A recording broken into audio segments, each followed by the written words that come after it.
In the grand tapestry of galactic civilization, where species measured their worth in parsecs conquered and systems subdued, Xerion Prime stood as a particularly embarrassing stain, not because it was strategically important, though its mineral wealth could fund a small war, but because it had developed an almost sentient talent for humiliating anyone foolish enough to attempt colonization. The planet sat in the outer rim like a cosmic middle finger, radiating the kind of malevolent energy typically reserved for tax audits and family reunions. Its file in the Galactic Colonization database had grown so thick with failure reports that it required its own storage server, one that had developed what technicians swore was a nervous twitch. 12 separate attempts, 12 different species, 12 spectacularly creative ways to fail. The Altairians, masters of environmental adaptation, had arrived with enough biodomes to house a small moon's population. Xerion Prime's acid storms dissolved their protective barriers in 6 hours, then spent the next 3 days systematically melting their equipment while the colonists huddled in increasingly smaller safe zones. The final transmission was reportedly just sobbing and what sounded like someone repeatedly banging their head against a communications console. The Xerion Collective, renowned for their terraforming expertise, had brought atmospheric processors capable of reshaping entire weather systems. The planet's electromagnetic anomalies turned their machines against them, creating localized tornadoes that seemed to follow individual colonists with personal vendettas. One survivor swore a dust devil had learned his name and started calling it out mockingly during attack. The crystalline consortium had tried a different approach entirely, sending their silicon-based forms to establish mining operations in the planet's extensive cave systems. They lasted 48 hours before the caves began shifting, not from natural geological processes, but in patterns that suggested the mountain ranges were playing an elaborate shell game with the mining equipment. The survivors emerged speaking in hushed whispers about rocks that moved when nobody was looking and tunnels that led to yesterday. Each failure added another layer to Xerion Prime's reputation. The planet wasn't just hostile. It was creatively hostile, as if some cosmic entity had decided to specialize in making sentient beings question their life choices. The weather systems showed impossible coordination, the geology displayed a flair for dramatic timing, and the local ecosystem seemed to have evolved specifically to mock the concept of survival. The Bureaucratic Council of Colonization Affairs had classified the planet as indefinitely problematic, and filed it under someone else's problem eventually. For 3 standard galactic years it had sat in administrative limbo, generating paperwork and committee meetings that accomplished nothing except proving that democracy could be as inefficient on a galactic scale as anywhere else. Then the humans applied for membership in the galactic community. The application itself had been a masterpiece of understated confidence. Where other species submitted detailed portfolios of their technological achievements, cultural contributions, and philosophical frameworks, humanity had essentially sent a resume that could be summarized as we figured out fire and got pretty good at making things explode in useful ways. Their technological level was laughably primitive by galactic standards. They still used chemical rockets, computed with silicon chips, and solved complex problems by hitting things until they worked or broke completely. Their military doctrine appeared to consist entirely of shoot first, ask questions later, and if that doesn't work, try bigger explosions. Yet something about their casual attitude toward impossibility had caught the attention of certain committee members. Perhaps it was the way human representatives responded to warnings about cosmic-level threats, with variations of "yeah, we'll figure something out." Or maybe it was their tendency to treat the fundamental laws of physics as suggestions rather than absolute. The decision to offer them Xerion Prime had been born from a mixture of bureaucratic exhaustion and morbid curiosity.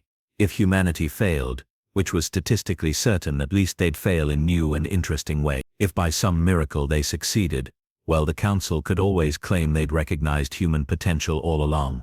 The human response had been immediate and enthusiastic, not the cautious enthusiasm of beings who understood the magnitude of the challenge, but the cheerful enthusiasm of people who'd been told they could have something for free and weren't going to question the catch. Their advanced team had arrived in a ship that looked like it had been assembled from spare parts and held together with hope and adhesive tape.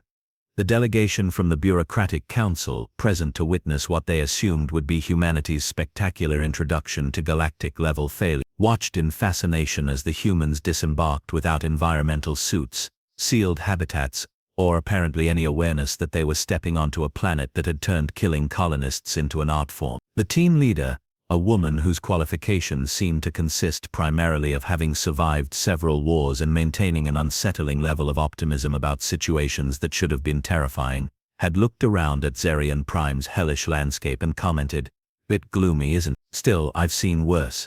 The alien observers had exchanged glances that transcended species barriers, united in the universal expression of beings watching someone walk confidently toward obvious doom. What happened next would require a complete revision of galactic colonization theory, several new categories of impossibility, and a very awkward conversation about whether humanity had somehow broken the laws of physics, or if the laws of physics had simply given up in exhaustion. The human team's first day on Xerion Prime began at what the galactic observers would later classify as approximately the moment everything stopped making sense. The planet, as if sensing fresh victims, had prepared what could generously be called a welcoming committee, a Category 7 acid storm with winds clocked at 200 kilometers per hour, followed immediately by the geological equivalent of a tantrum that registered 8. The alien delegation, safely ensconced in their observation vessel 300 kilometers above the surface, watched through advanced sensors as the humans unpacked camping equipment. "Perhaps they don't understand the readings," suggested the Altarian observer, his bioluminescent patches flickering with what his species considered optimistic uncertainty. His own people had spent 6 months in orbital analysis before their disastrous landing attempt. "Look at their atmospheric readings," the crystalline representative chimed in, its voice resonating through harmonic frequencies. "They must realize the air itself is trying to kill them." The humans had indeed taken atmospheric reading. They'd looked at the results, shrugged, and one of them had made a comment about how it wasn't as bad as that chemical plant explosion back in set. They then proceeded to set up what appeared to be a barbecue. During an acid storm, the team leader, who the aliens had learned went by the improbable name of Boss, had looked directly up at the corrosive precipitation falling from the sky and announced to her team that it reminded her of camping in Scotland, except with better weather. She then instructed someone called Wrench to get the good tops and make sure the beer doesn't get contaminated. The alien observers spent 47 minutes in heated debate about whether they were witnessing advanced protective technology or a collective death wish. The debate ended when they realized the humans were not only surviving the acid rain but using it to cook with. The chemical composition should be dissolving their molecular structure, the Xerion representative stated, its gaseous form swirling with agitation. "This violates several fundamental principles of biochemistry. Maybe they're immune to acid," suggested another observer. "Nobody's immune to that level of corrosive. Oh, by the 7 sons of Aldara, what are they doing?" The humans had discovered that Xerion Prime's notorious shifting geology was actually useful for something. The same tectonic instability that had swallowed entire crystalline mining operations was being employed to dig what appeared to be a foundation. Every time the ground moved, instead of fleeing in terror, the humans would cheer and shout things like "perfect" and "right where we needed it." When a particularly aggressive seismic event opened a crevasse that had previously consumed an entire Altarian biodome, the humans peered into it and decided it would make an excellent basement. They then proceeded to lower equipment into what every previous colonization attempt had learned to classify as geological death traps. The Bureaucratic Council's senior observer, a being whose species had evolved beyond the need for individual names and was therefore referred to as Administrative Entity 70, found itself experiencing what could only be described as an existential crisis. Everything in its extensive database suggested that the humans should be dead. Not just dead, they should be so thoroughly dead that even the concept of their existence should have been retroactively eliminated. Instead they were thriving. "Run the projections again," Administrative Entity 7742B requested. "Sir, we've run them 18 times. The probability matrices keep returning error messages. I think our computers are having nervous breakdown." The humans had encountered their first taste of Xerion Prime's famous carnivorous plant life botanical nightmares that had devoured the Xerion terraforming crews in what survivors described as enthusiastic fashion. The plants, each one roughly the size of a small building, and equipped with root systems that could crack through military-grade armor, had emerged from the toxic soil with obvious predatory intent. The humans had looked at them and declared them basically Venus flytraps, but big. Then they'd started a betting pool on which team member could tame one first. Tame, Administrative Entity 7742B had repeated the word as if it were a foreign concept. "They want to domesticate the carnivorous megaflora. One of them just walked up to it with what appears to be that fertilizer. It was indeed fertilizer, industrial-grade nutrients that the human called Patch had apparently brought along just in case we need to make friends with the local wildlife. Within an hour, the murderous plant had not only stopped trying to eat them but had begun what could only be described as enthusiastic cooperation in their construction efforts, using its massive root system to help stabilize their foundation work. The alien observers watched in mounting horror as the humans systematically befriended every single biological nightmare that Xerion Prime threw at them. The acid-spitting lizards that had terrorized previous colonies were now being used as a waste disposal system. The electromagnetic parasites that had driven the crystalline consortium to madness were providing free power generation. The toxic fungal networks that had poisoned 3 separate atmospheric processors were being cultivated as what the humans cheerfully called natural ventilation system. "They're not colonizing the planet," whispered the Altarian observer, his bioluminescent patches now strobing in patterns that indicated deep psychological trauma. "They're making friends with it. That's impossible." Xerion Prime is classified as actively malevolent. It demonstrates purposeful hostility toward all colonization attempts. Then why is it helping them build a settlement? The question hung in the observation deck's recycled atmosphere like a philosophical bomb waiting to detonate. Below them, the humans had somehow convinced Xerion Prime's notoriously unstable weather systems to provide a steady breeze for their wind power generators, while the same geological instability that had destroyed 12 previous colonies was now providing geothermal energy for their operation. Administrative Entity 7742b realized that within the span of a single planetary rotation, everything the galactic community thought it knew about colonization, planetary hostility, and the fundamental nature of impossible situations had become obsolete, and the humans were just getting started. By the end of the first week, the alien observation team had requisitioned additional psychiatric support staff and upgraded their recording equipment 3 times. The standard classification systems for colonization progress had proven inadequate when the subjects kept accomplishing things that should have been physically impossible while treating them as routine maintenance tasks. The humans had named their settlement Paradise Valley,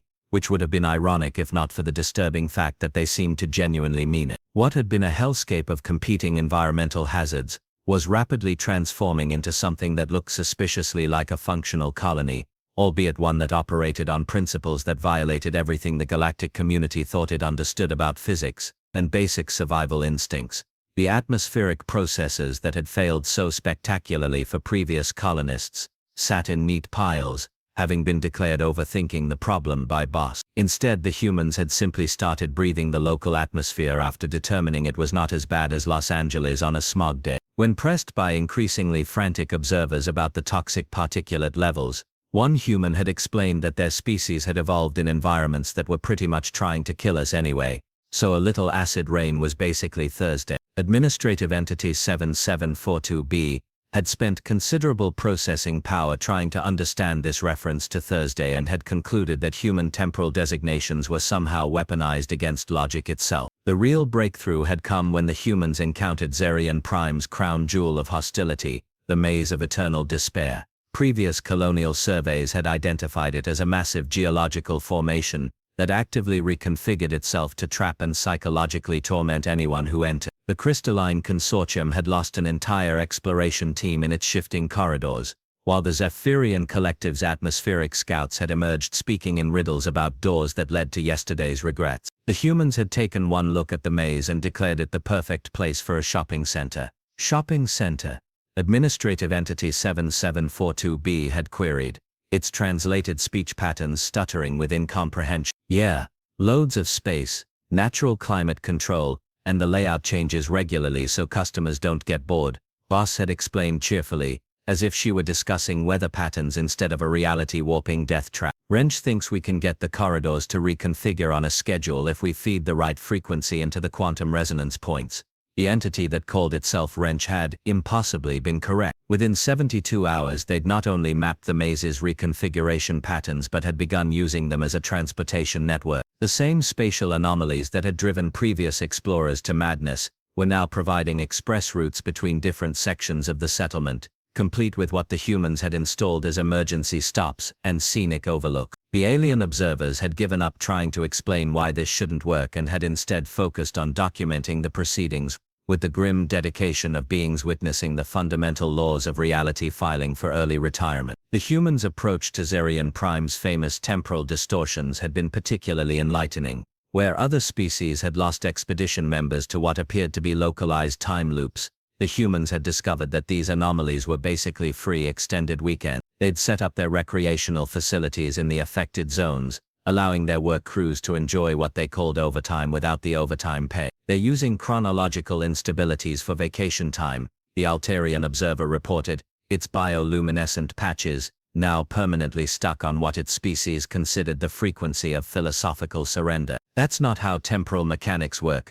Administrative Entity 7742B responded automatically, though it had begun to suspect that human understanding of temporal mechanics was fundamentally different from everyone else's, possibly because they'd never bothered to learn the rules in the first place. The humans had solved the electromagnetic interference problem by what they called turning it up to 11. Instead of trying to shield their equipment from Xerion Prime's EM storms, they'd built their technology to use the interference as a power source. Their communications arrays now functioned better during electromagnetic chaos than during normal conditions, leading to the surreal situation where they actually looked forward to the storms that had crippled every previous colonization attempt. When the planet's notorious crystalline formations began singing, a phenomenon that had driven the Crystalline Consortium's explorers to attempt ritual suicide, the humans had declared it ambient background music, and set up their recreation areas nearby. One of them had even learned to play along on what appeared to be a stringed instrument constructed from mining equipment and processed vegetation. The bioluminescent fungi that secreted hallucinogenic compounds had been transformed from a serious neurological hazard into what the humans called natural mood light. They'd actually begun cultivating strains that produced different colors and intensities,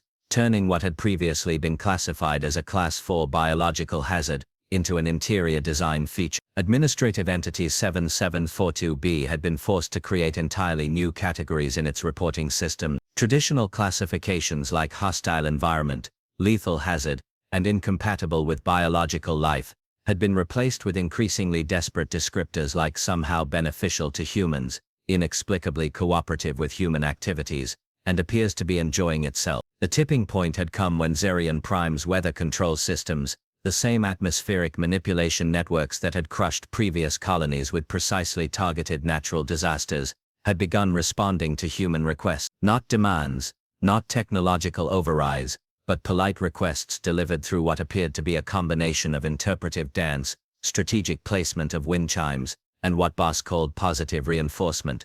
Could we get some rain on the south fields tomorrow? She'd asked the empty air during what the humans had designated as weather planning time. The next day, it had rained exclusively on the south field. We're supposed to be observing a colonization attempt, the Zephyrian representative had commented, its gaseous form swirling with patterns that indicated severe cognitive distress. Instead, we're watching a planet develop what appears to be a friendship with an entire species. The human settlement now sprawled across what had once been Xerion Prime's most hostile terrain, not because they'd conquered the environment, but because the environment had apparently decided to cooperate. The same geological instabilities that had swallowed buildings were now providing foundation support. The atmospheric hazards were generating power. The biological nightmares were working as willing partners in construction projects. Administrative Entity 77742B realized that the humans hadn't colonized Xerion Prime at all. They'd somehow convinced it to colonize itself for them, and both parties seemed to be enjoying the arrangement immensely. The implications were going to require a complete revision of galactic colonization theory, assuming anyone would believe the report. 3 months after the initial landing, Administrative Entity 7742B found itself in the unprecedented position of filing a colonization success report for a planet that had previously been classified as theoretically uninhabitable by any known form of life. The bureaucratic systems had initially rejected the report, assuming it was either a clerical error or evidence that the observation team had succumbed to the same madness that had claimed previous expedition survivors. The reality was somehow worse. The humans had not only succeeded where 12 other species had failed catastrophically, but they'd done so with such casual efficiency that Xerion Prime was now being featured in what could only be described as interplanetary tourism brochure. Come experience the wonders of Paradise Valley, the promotional material read, apparently without irony. Enjoy natural geothermal spas, bioluminescent entertainment districts, and weather-controlled agricultural tours, experienced the thrill of temporal leisure zones, and the excitement of electromagnetic light shows. The same planet that had traumatized entire colonial fleets was now advertising itself as a vacation destination. The Bureaucratic Council had convened 17 emergency sessions to address what they were calling the human problem. Not because humanity had failed, that would have been manageable, but because their success had broken so many fundamental assumptions about colonization, that entire departments were requesting stress leave and early retirement. They've weaponized friendship, declared the Altarian representative during the latest crisis meeting. Its bioluminescent patterns, strobing in what its species considered the visual equivalent of screaming. Somehow they've convinced a malevolent planet to become their business partner. The economic reports are even more disturbing, added Administrative Entity 7742B, displaying data that caused several representatives to question their understanding of basic mathematics. Paradise Valley is not only self-sufficient, but has begun exporting resources. They're selling crystalline formations as natural sound systems, toxic fungi as decorative lighting solutions, and compressed atmospheric hazards as adventure sports equipment. The humans had managed to turn Xerion Prime's legendary hostility into the galaxy's most successful start. Their quarterly profit projections were so impressive that several major corporations had submitted formal requests to study their methods, despite the fact that those methods appeared to consist entirely of being nice to things that want to kill you, and treating impossible problems as minor inconvenience. Boss herself had been invited to address the Galactic Colonization Institute, where she delivered what historians would later classify as the most incomprehensible lecture in academic history. Her presentation, titled Basic Common Sense Approaches to Environmental Cooperation, had consisted primarily of variations on the theme that most planets were just having a bad day and needed someone to listen to their concern. You've got to remember, she'd explained to an audience of beings whose species had collectively spent millions of years developing advanced colonization techniques, planets are basically really big gardens. Sometimes they get cranky, but usually they just need someone to pay attention to them, and maybe bring them a nice cup of tea. The suggestion that planetary consciousness could be addressed through beverage service had caused 3 species representatives to file formal complaints about violations of scientific methodology. The fact that this approach had demonstrably worked better than any technological solution had caused those same representatives to quietly request copies of the humans' tea preparation protocols. The ripple effects had extended far beyond academic circles. The Galactic Colonization database had been forced to add new categories for cooperative environmental partnerships and mutually beneficial planetary relationships. The Standard Colonization Manual, previously a comprehensive guide to overcoming hostile environments through technological superiority, now included a chapter on interspecies diplomacy with geographic features. Several previously impossible colonization targets had been quietly reassigned to human oversight. The results had been uniformly successful and uniformly inexplicable. Worlds that had resisted terraforming for centuries were now volunteering for environmental modification. Hostile ecosystems were submitting applications to join the Galactic Trade Network as resource suppliers. Administrative Entity 7742B had been forced to create an entirely new classification system, human-compatible environment. The category description read simply, any location where humans have expressed interest in living, because attempts at more specific criteria had consistently failed to predict which supposedly lethal environments would transform themselves into thriving colonies within weeks of human arrival. The most disturbing development had come when other species began attempting to replicate human colonization methods. The results had been universally catastrophic, suggesting that the human success wasn't based on techniques that could be learned but on something fundamentally different about their approach to existence itself. They don't see problems the way we do, the crystalline representative had observed during one particularly philosophical committee session. When we encounter a hostile environment, we see obstacles to overcome. When they encounter the same environment, they see potential friends who are having social difficulties.